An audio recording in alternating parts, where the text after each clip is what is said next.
out now, like, you know, like hang out. Yeah. She said, I don't know, maybe I take you shopping and I get you some fly shit and you could give me the hood shit. And I was looking and I was like, let me just move away from it. 50 Cent has done it again. He's reigniting a fiery old beef, and this time it's setting the entertainment world ablaze. In his latest salvo, he's pulling T.I. right into the center of Diddy's swirling controversies. The rumors are jaw-dropping. T.I., long considered an outsider to the ongoing Diddy drama, is now being accused of attending, and even hosting, some of the most scandalous gatherings of all time. This is more than gossip. It's turning into a full-blown exposé. Word first hit the streets when Clem, Jeezy's ex-right-hand man, started spilling the tea, hot, scalding tea, about T.I.'s alleged presence at those infamous late-night freak-off parties. According to Clem, T.I. wasn't just a casual attendee, he was right in the thick of it. For years, T.I. had seemingly managed to keep his name clean in the face of Diddy's ever-mounting allegations. But now, it appears the past is coming back to haunt him in the most public way possible. And who's leading the charge? Of course, it's 50 Cent. Long known for his flair for drama and his appetite for conflict, 50 isn't just poking fun, he's bringing receipts. Not only is he reviving old whispers about T.I.'s supposed past, but he's also pulling up years-old connections between T.I. and Diddy that have long been overlooked. Their cozy relationship, their nights out, 50 is putting it all under a magnifying glass. The stakes have skyrocketed. Rumors are flying about a shocking Diddy docuseries in the works, one that promises to blow the lid off past secrets. In the crosshairs is T.I.'s alleged role in what's being called Diddy's wild world, and 50's involvement as the pot stirrer guarantees that this story won't quietly fade away. In fact, it might just go viral. Clem's recent revelations don't help T.I.'s case. Clem claims to have seen T.I. host his own after-hours events, and even says he caught T.I. at one of Diddy's robe-clad gatherings. The details are murky, but the accusations are enough to fuel an online frenzy. This isn't just hearsay. Clem insists he's a first-hand witness. And if that weren't enough, Clem adds another twist by naming a different player, Big Meech, who allegedly orchestrated similar events back in the day, adding yet another layer to this already tangled web. As the story unfolds, one thing is clear. This isn't just another celebrity beef. It's a full-scale drama that's pulling in major names, rehashing old scandals, and sparking heated conversations online. For those following the saga, it's only just beginning. When it comes to shaking things up, 50 Cent isn't just playing games. He's orchestrating a full-blown strategy to dominate the conversation. This time, he's pulling some of the biggest names into the spotlight: Diddy, T.I., and now Big Meech. Yes, that Big Meech. The unexpected name drop has turned heads and raised eyebrows across the industry. But here's the kicker. 50 isn't just firing off his usual Instagram shade or dropping cryptic memes. He's going underground, plotting his moves with the precision of a chess grandmaster. According to insiders, he's been quietly gathering every shred of dirt he can find, setting the stage for his much-anticipated Netflix docuseries. The question on everyone's lips is simple. Did he do it? Word from behind the scenes suggests this docuseries isn't just an exposé, it's a calculated revenge play. For 50, this project is as much about settling old scores as it is about telling untold stories. It's a platform for him to finally air out every grudge, call out every slight, and make sure the world knows exactly who crossed him and how. And right in the middle of this drama is T.I., a name that keeps popping up as a central player. T.I. and 50's bad blood isn't breaking news, but the layers to their feud run deeper than most people realize. Remember when T.I. was practically begging for a versus battle with 50? That desperate hustle left an impression. Add in T.I.'s habit of taking shots at East Coast rappers, 50 included, and you start to see why the tension never cooled off. But the real flashpoint? That infamous 2007 Crime Stoppers PSA.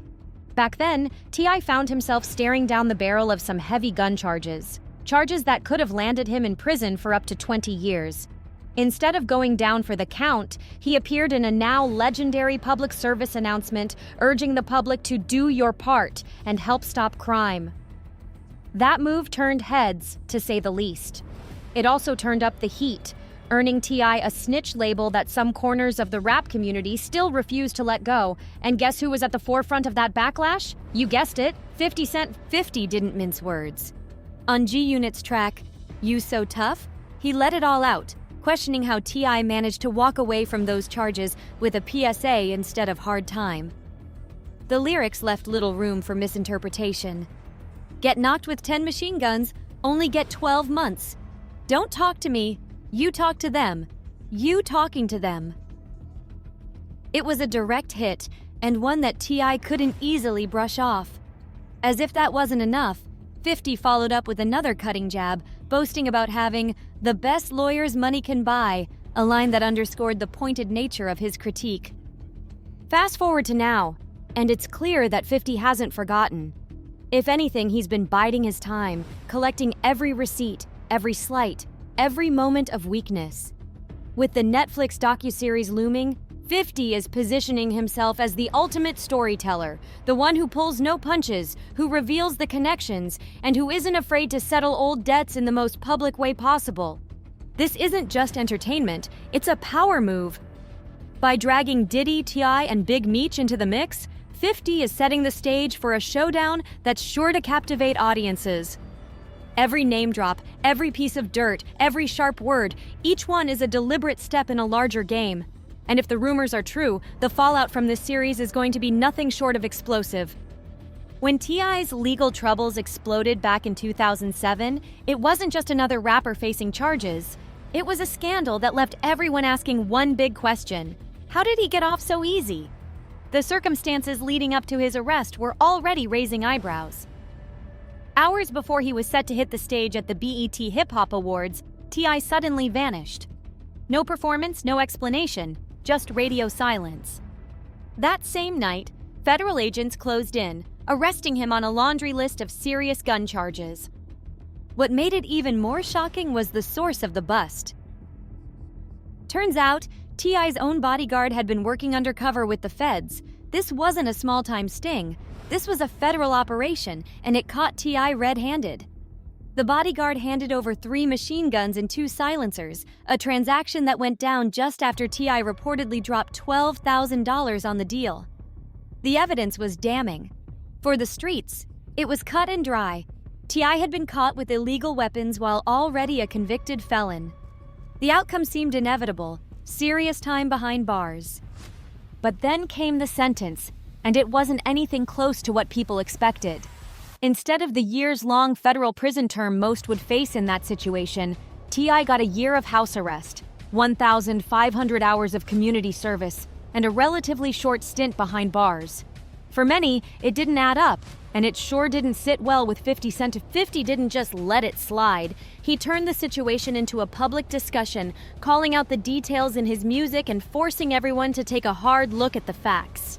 On You So Tough, he laid it all out without naming names outright. Get knocked with 10 machine guns, only get 12 months? The implication was clear. T.I.'s light sentence was too suspicious to ignore. For 50, this wasn't just about pointing fingers, it was about exposing what he saw as a glaring inconsistency. He noted that even with the best legal team money could buy, anyone else facing similar charges would be staring down close to a decade or more in prison. Yet T.I. seemed to glide past those hefty federal charges with a deal that was, in 50's eyes, too good to be true. The streets paid attention. 50's diss track wasn't just a jab, it was a challenge.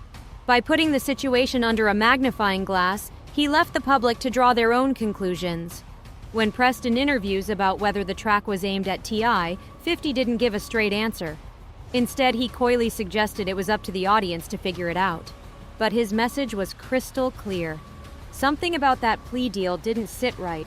Sometimes, a beef just doesn't quit. Back in the day, everyone was already connecting the dots. 50 Cent didn't need to spell it out. His music and his comments made it crystal clear who he was calling out. The public had done the math, and T.I.'s name was written all over it. Interestingly, when T.I. was first asked about the track, his response wasn't the heated clapback some might have expected. Instead, he kept it calm, almost measured, as if he were willing to give 50 a pass. But let's face it, T.I. wasn't in a position to go all in on a fight. With the feds still watching his every move, stirring the pot further could have invited even more scrutiny. So he played it smart, or at least smart enough to avoid drawing even more heat to himself. But the drama didn't stay buried. Fast forward to 2020, and the internet found a new punching bag in Tekashi 6ix9ine's well-publicized snitching during his racketeering trial. That's when T.I.'s infamous Crime Stoppers PSA came roaring back into the conversation. The video clip resurfaced, and social media went wild. And of course, 50 Cent couldn't resist joining the chorus. In classic 50 style, he fanned the flames by sharing a post that read, "The first song I'm gonna play, You So Tough." The clip of the Crime Stoppers video was right there, bold as ever, alongside his post. It was a move designed to twist the knife, and twist it did. T.I. didn't take long to respond. Rather than letting it slide, T.I. shot back in the comments, immediately denying that he'd ever snitched. He made it clear that he'd never given law enforcement any information that put anyone behind bars. But T.I. wasn't just on defense. He also flipped the narrative, turning his rebuttal into a subtle jab at 50. He hinted that 50 might have his own skeletons in the closet, putting the spotlight back on him. T.I. wrote, "The video clip is cute, in poor taste, but cute. However, I prefer facts. I've never given any information to any form of law enforcement to get nobody, no time for no crime ever. 50 Cent, can you say the same?" It was a direct challenge, one that didn't just dismiss the accusations, but questioned 50's own past. Not content to leave it at that, T.I. turned the whole thing into another opportunity to goad 50 into a versus battle. On Instagram, he reposted the video and added a fiery caption, "I'll take this as an acceptance of this catalog challenge. We got him. He bit the bait. Set this ish up so I can finally shut this watermelon head, invisible neck ninja up once and for all."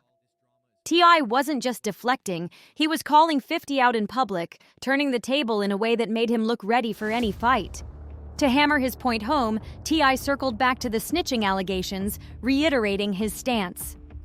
"As far as this clip goes, it's cute, old, outdated, and in poor taste, much like your catalog, 50 Cent."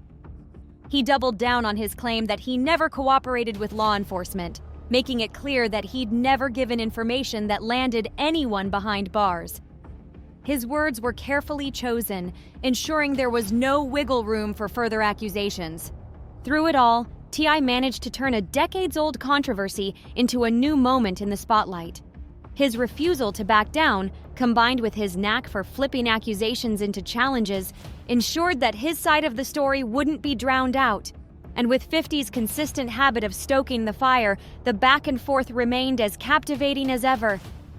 This wasn't just about music or snitching, it was about two rap titans clashing in the public arena, each trying to control the narrative in their own way. T.I. wasn't about to back down, not this time. After facing another barrage of shots from 50 Cent, he decided to hit back hard. With a parting message that was as fiery as it was personal, T.I. delivered a heavy-handed response that left no room for subtlety. His words weren't just a defense, they were a challenge. "Pick your songs off that one hot album you got," he fired, setting the stage for what could only be described as a public roasting. He didn't stop there, adding a mocking farewell to 50's discography. R.I.P. to 50 Cent's catalog. And just in case his point hadn't landed, he threw in a final jab, calling out 50's reign over New York rappers. "I seen you bully all them NY ninjas for years. We not the same king." For T.I., this wasn't just a rebuttal, it was a declaration. The back and forth didn't stop there. T.I., still trying to shake the persistent snitching accusations, decided to go live on Instagram. Joined by comedian Kelly K-Dub Walker, he reiterated his innocence. The goal was clear: keep denying the rumors, keep protecting his reputation. But even as T.I. defended himself, the conversation kept shifting. 50 Cent, always one to have the last word, took the fight back to social media. A week later, 50 fired another shot. He reposted a clip from T.I.'s interview, adding his own commentary before quickly deleting it. His tone was sharp, almost ominous. "This ninja was backstage telling me about some comedy show he working on. I don't like all this kind of ish. Wouldn't be a good idea to come around me again. Respectfully, stay away from me. Once again, 50 made it clear he wasn't letting anything slide. Then just when things seemed to simmer, tragedy struck. After the death of King Von in November 2020, T.I. posted a message urging people to stop bringing violence to Atlanta. His post was intended to promote peace, calling Atlanta a city of black excellence and asking people to handle their disputes elsewhere. "Stop coming here to kill each other. That is played out," he wrote. Yet instead of calming tensions, T.I.'s message sparked backlash. Some saw it as insensitive, others as indirect shade. Among those who took offense was Kayla B., King Von's sister. She felt T.I.'s words were out of place, especially so soon after her brother's passing. She wasn't shy about sharing her feelings, posting online that T.I. should focus on fixing his own family problems instead of commenting on others. Then she tagged 50 Cent, asking him to step in. 50 Cent get on his aid. 50, never one to let an opportunity pass, responded swiftly. But this time, his tone was more serious than usual. He addressed T.I. directly, telling him to back off. "You gotta chill, you bugging for even saying anything. There's casualties involved." His words carried a weight that suggested the feud had reached a new, more personal level. What began as a long-standing rap rivalry had now spilled into public tragedies and family conflicts, making it clear that neither side was ready to call a truce anytime soon. For both 50 Cent and T.I., this wasn't just about music or rumors anymore, it was a deeply personal clash that continued to escalate. When 50 Cent warned T.I. to rethink his approach, it wasn't just a casual suggestion, it was a serious reality check. "This is real life. I don't know what you was thinking, but rethink it. They hurting right now. That boy was their way out, and I bet you don't even realize they might kill you over what you just said. What hood you from again? Come on, man, it's quiet time now." Those words hit hard, and for a moment, T.I. seemed to take heed. He went silent, laying low while the dust settled. But if you know T.I., you know he wouldn't stay quiet forever. After a period of relative calm, new whispers began circulating. Word on the street was that T.I. was on the verge of landing a role in one of 50 Cent's hit Power series spin-offs. If true, it would have been a massive opportunity for T.I. to step into the Hollywood spotlight. But according to rumors, that chance slipped through his fingers, and not because of talent. Allegedly, his ongoing jabs at 50 had something to do with it. Of course, T.I. denied the allegations. He maintained that his supposed beef with 50 had nothing to do with losing any acting gigs. Still, people couldn't help but wonder, did his relentless shots at 50 come back to bite him? After all, 50 has a reputation for being as calculated as he is petty. He may not always strike immediately, but his grudges have a way of resurfacing at just the right or wrong time. For now, the feud seems to be at a standstill. 50 hasn't gone on another social media tirade against T.I., and T.I. hasn't fired back. But anyone familiar with 50 knows he doesn't forget. If his long-anticipated Diddy documentary really does drop, it might come packed with revelations, and T.I.'s name could very well be part of the fallout. So, is there any truth to Clem's claims that T.I. was hosting his own freak-offs? How deep does the connection between T.I. and Diddy really go? That's the burning question. And let's not forget that these scandals are far from over. The entertainment world loves a good twist, and when it comes to 50 and T.I., the drama seems to find its way back into the spotlight. Now, it's your turn. What's your take on all this? Was T.I. really involved in the wild party scene, or is it all just hype? We want to hear your thoughts, so drop them in the comments. And if you can't get enough of the drama, make sure to like, subscribe, and share. Don't miss a beat. Hit that bell so you're the first to know when the next scandal breaks. The story's not over, and we'll see you in the next episode of Hip Hop's Wildest Revelations.